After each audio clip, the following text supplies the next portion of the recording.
You'll notice Scott Eggleston is Scott's back with us today. Yes. We were going to do Rubber today, and then we It got discovered canceled.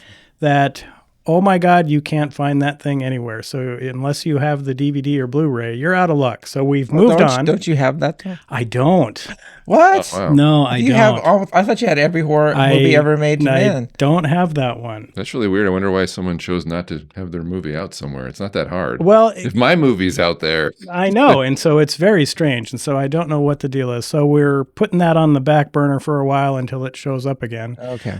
So we've moved on to this. I think that was Media Films, I think. It was Magnet. Was Magnet? Okay. Yeah. Okay. So anyway, Magnet. we've moved on to a film called New Life, which is a 2024 release. Yeah, I have a 2023. Well, whatever. Okay, I'm gonna trust Gene's knowledge on I that one. have notes. Roger has never notes. No, all the notes are here. I just play off whatever crazy things Gene says. But let's get right in. Gene, where are you at with New Life? Yeah, New Life. I love movies where it just like the guys who made this movie, they know what they're doing, and from the first second of the movie, the movie's caught you. It's an immediate catch. You see the protagonist, and you kind of know that she's the protagonist. She's bloody. She has black eyes. She's desperately fleeing captivity or fleeing something. I mean, you like the desperation, you like the action. I mean, you like her, and then you're introduced to the antagonist, who's another woman, and you like her too, because she seems almost like the victim. You can tell right away that there's something going on with her. She's taking a lot of medication. She falls and she hits her head. She seems to be losing control of her body. So, and then there's another antagonist that we're introduced to actually multiple times, and it's the gun. And we see this a lot. So we just know that this thing's going to play a major role, and it does. And I like this because you just get to know these guys right away. You're hooked into the movie immediately, and the movie's got decent action. It just goes, and it moves along like a Bourne Identity movie. It's like a mystery. Mm-hmm. And as you go along as the viewer, of course, you don't know anything, and the characters know more than you do. And so as the movie goes along, you kind of get filled in as to what's really going on. But there's unreliable narrators. They actually lie to us, and so we kind of are misled. But then there's a kind of a good little twist at the end, because you think that the protagonist is fleeing like an evil entity, and they kind of are. But they're chasing her for maybe not such an evil reason. And I like it also because usually, like, Roger loves the Terrifier line of movies. And those are all fine. Awesome. And dandy. Amazing. For what they do. But their horror is like way over the top. House of the Thousand Corpses, all that stuff is just way over the top horror. And the horror in this movie is more subtle, and it makes it such that I think it's more relatable to the viewer, more relatable to me. It's not so fantastical. It's not so Disneylandish, if you will, and so, and then real disease comes up. The antagonist has ALS, and she's dealing with parts of that. And so I just have to say I really like this movie. Actually, it's probably one of the better horror movies I've seen, and it works on all levels for me. Rocks. Very good. I can't wait to get my part. Scott, where are you at with New Life? I knew this was going to happen. Yeah. I knew it. It's the best horror movie you've seen this year. Well, the year's early, so it's young. Yeah, I didn't know I said the best, but I like this movie. I didn't care for this movie. I knew you guys would hate it. Well, hear me out. First of all, I always appreciate a movie that drops you into the story. The opening shot, very compelling. Here's a girl running from something with blood on her face. I'm in. Yeah. I'm in for that. And then they introduce the other woman, who I would argue that the pursuer is the protagonist here, and the girl is the antagonist. We can talk about that. Yeah, we can. However, and that's all fine, and I was sort of into the story. It was kind of compelling, but then I felt that it loses steam and it's kind of boring until the middle when there's a huge exposition dump by the Hunter character when she's in the biosuit and she's walking around going, "Hey, you've got a fatal disease and it's rotting your body," and And I'm like, why now? Any interest or suspense is kind of drained out of the story for me because you just told me everything.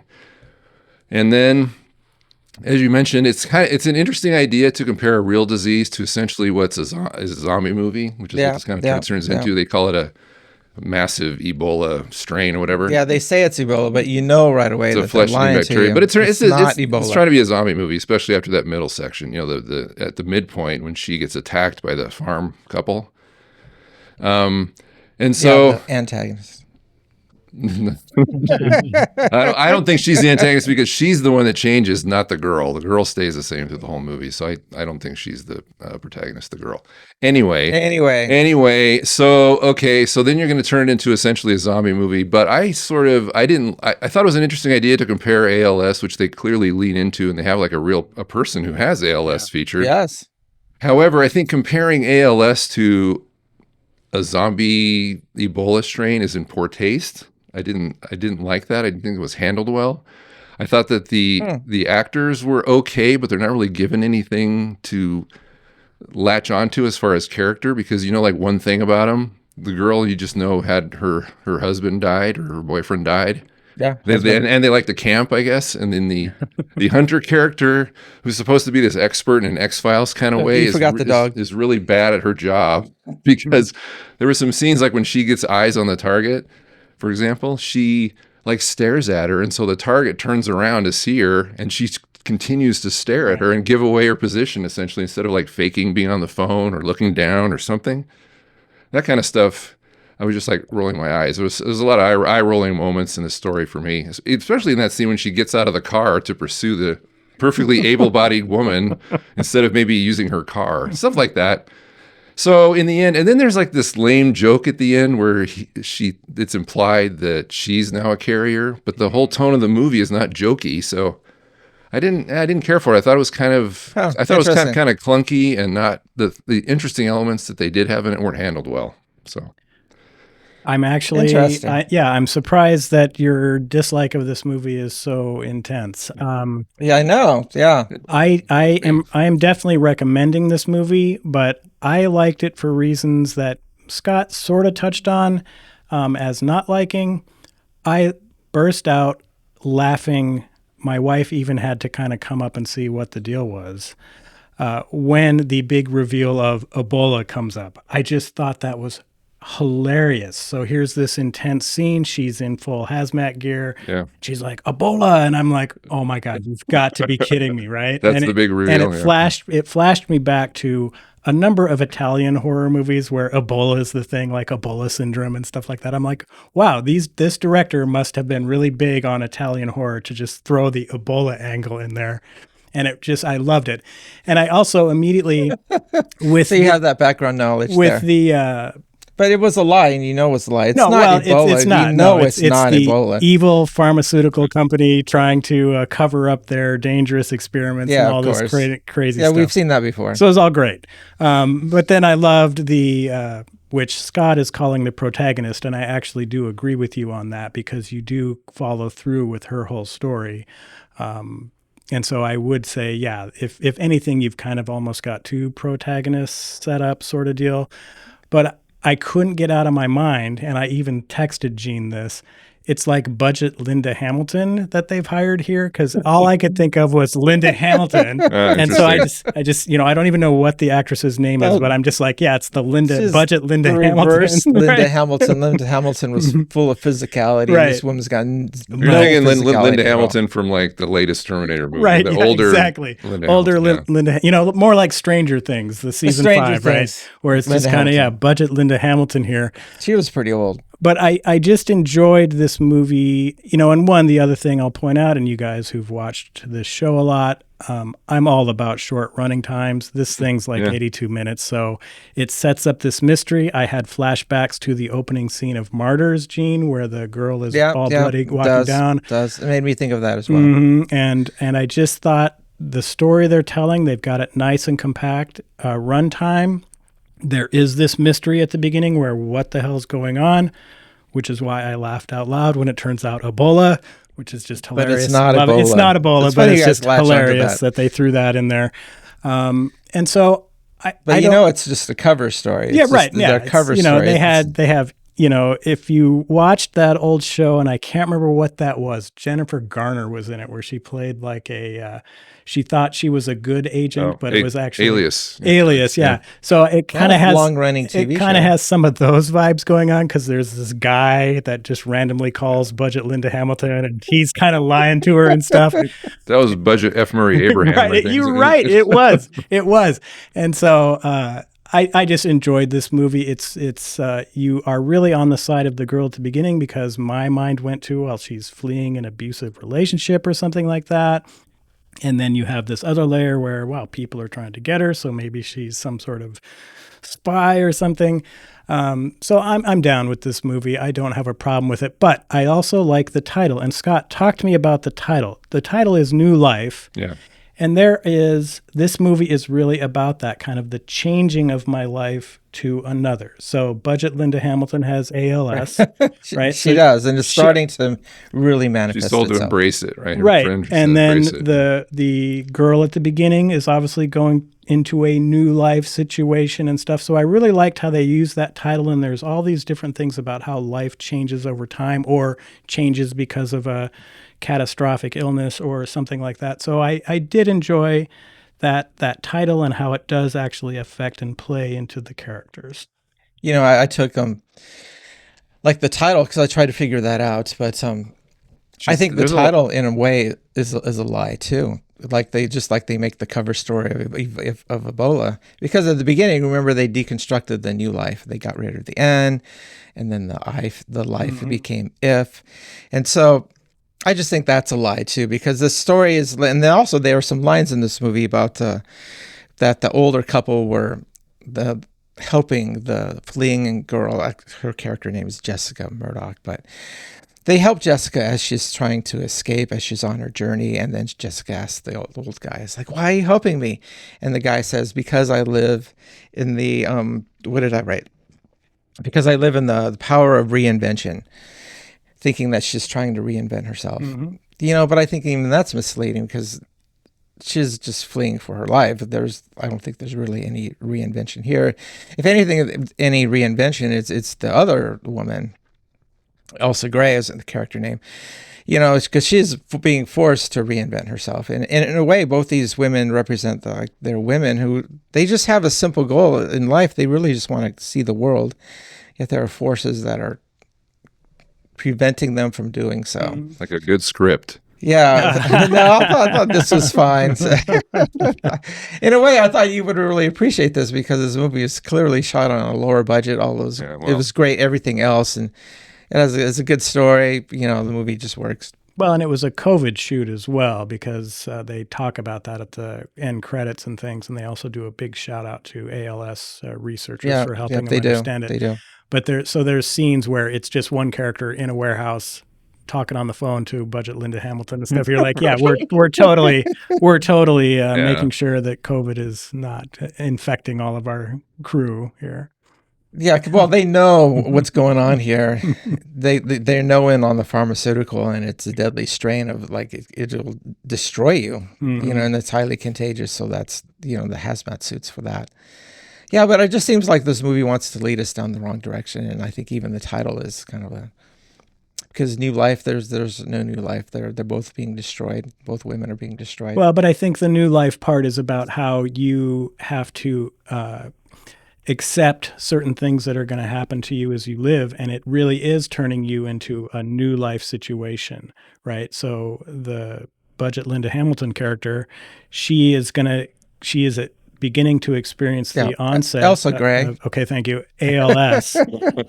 And so she is obviously going to go from this very energetic fixer type person to... Yeah. She's been doing this for a long time. Right, to I'm going to end up in a wheelchair, barely able to talk, because they do throw that one scene in where she's having that conversation.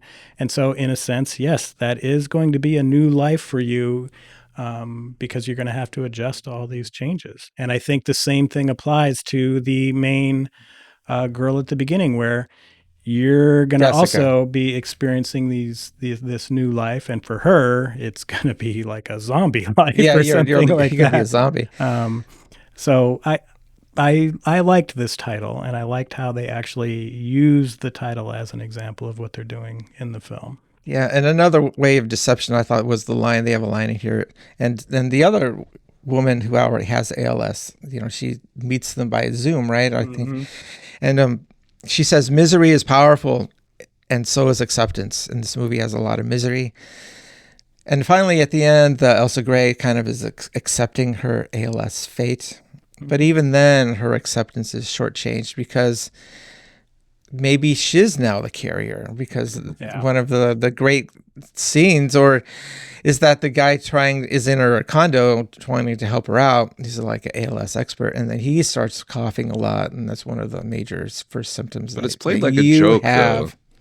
That scene is set up like a joke, and I don't see it as a joke Scott, at all. I think that's I didn't see that. That's my connection, though, to the Italian genre of Ebola movies, right, or any of their little disease movies. I accept that. I don't accept it. Of course, it has to end with it's not been solved. Not over, right? It's not solved. Yeah, and so and that's the thing that really drew me into this movie was I can't believe they're going down this cheap Italian Ebola stuff. Another issue I had with this movie was that now. I'll admit, like at the end, it ends in a tragic way for Jessica, right? I mean, because budget Linda Hamilton has to shoot her. But there's this Elsa. There's a scene where at the end she holds her hand and it's sad because she's dying and it's unfair, right? It's an unfair, tragic death in the vein of like a Carrie or something like that. However, I will say that in a better movie, they would have set up their relationship better, had some kind of interaction before that moment, because it didn't feel authentic to me, like there was some kind of connection at the end, because they didn't have a relationship until that scene. They didn't meet each other until that scene, where in a better storytelling would have been to have them have some kind of interaction. Maybe there's a near miss or there's some, I guess I'm thinking like this isn't fair, but like a Silence of the Lambs or a Killing Eve kind of a thing. Where the characters interact and they can develop a relationship. So when that moment hits, it actually carries some kind of weight versus what to me felt kind of a shoehorned, well, we got to get this, they meet at the end and then it's over sort of thing. So that kind of bothered me a little bit. Well, I think, Scott, that kind of plays into my whole concept of the new life thing, where she's now just kind of ended that person's life, but is now going through a situation where she kind of has an end date attached to her life now too, right? You've got this disease. It is going to win as far as running its course and killing you. It will win. And so to me, that was kind of her just playing into that whole new life idea that I was talking about, and just realizing that, yes, like you said, it is a huge tragedy that this occurred through no fault really of her own. And the same thing with people who get ALS. It just is going to happen to some people. I understood what they were going for. I just think that it could have been handled better. Okay. All right. Gene, what else do you got? Roger's short runtime movies, like what you're saying, like maybe they meet and they have an interaction before. Maybe they had that, but it ended up on the cutting room floor because 83 had minutes. Had to keep it to Roger's short runtime. Yeah. And I'm okay with that because I didn't really care too much about that, them not having some sort of established interaction or relationship until the end. That's just, sadness of a death and things like that. So I don't have a problem with that. I do have a problem, however, with, let's establish this, and now we've got a whole bunch of scenes of them just yapping at each other and nothing's happening. So chop that stuff. So that's a good idea. Do you have anything final to say about your little dislike of this? Yeah, film? I know, dislike. Yeah. Well, like I said, I mean, I kept thinking about the last movie we reviewed together, Alone, and how that movie pulled me in. And yes, it was kind of a generic story, but there were enough compelling elements, and the suspense I thought was really well done until maybe the very end. And this movie, like I said, it sort of hooked me at the beginning, but I got bored because I felt like nothing was really happening. And then, the midpoint hits, and so the viscera pumps up. There's gore, there's which they did well. Practical effects were pretty good. But I don't know. Like I said, I still have a problem with them using ALS in this and ALS in a zombie movie when the things to me didn't mix well. And the acting, I thought, could have been better. Like the budget, Linda Hamilton sort of bugged me at certain points. Elsa? Yes. Her. I thought she could have been better. And then there were a lot of scenes where I felt like she's like standing in a field talking to her superiors, which that kind of annoyed me as far, because nothing was happening. It wasn't to have your characters stand around while they talk to each other, kind of spewing off things that we already know. She doesn't propel the story. They kind of explain that away, though, right? Because they say that I need more resources here. You know, this is not a serious operation. She's complaining to them, right, that this needs to be run better. She kept complaining. That's my point. Is that nothing new was really revealed other than I don't like this and this isn't run right. Oh, I mean, they did reveal that she's working for Big Pharma instead of maybe the state or which was also hilarious. The feds, but yeah, I don't know, man. I don't know. I wouldn't watch this movie again, and I don't think I could recommend it. But that's just me. Fair enough. And that's interesting, kind of the direction you're going, Scott, because I had the same feeling with Alone, which I didn't like very much, where it just didn't work for me, and there was nothing really to save that one for me. These guys liked it. And this is kind of the same thing going on with Scott here with this movie where, it just isn't working. And that's okay, because that sometimes is going to happen. Even to revered classics, you're going to sometimes look at those and go, this is not working for me. That's true. But let's get to Scott. Give me some updates on your upcoming film, Theater of Pain. Okay. It should be, we should have a premiere in April. So we're creeping toward that. I don't really have anything new to tell you that I didn't tell you 2 weeks ago. Okay. So still just working on post. Still on track. Sound effects. Okay. Yeah, still on track, right? You don't have to do expensive reshoots. You haven't ran into that part yet? Roger Corman never reshot anything. So I don't do reshoots, mostly because my actors are all gone. So and as long as you don't have to cut in scenes from the Bad Bones into this film, establishing shot. Hey, that's the Bad Bones house. No. Great. No, definitely looking forward to that. For those of you that don't know, we did review his feature Bad Bones back in episode 14, which was like 1983. Time ago, 2022. And so check that out. It's available on Tubi and amazing. Pretty That's much 4 everywhere. years ago. So very good, Scott. Thanks so much for coming on. Thanks for having me. Love to have you on, Gene. We will reconvene next week. Yeah, same some time, kind of Valentine same place. horror movie. Something will be happening. Thanks for tuning in. Bye bye.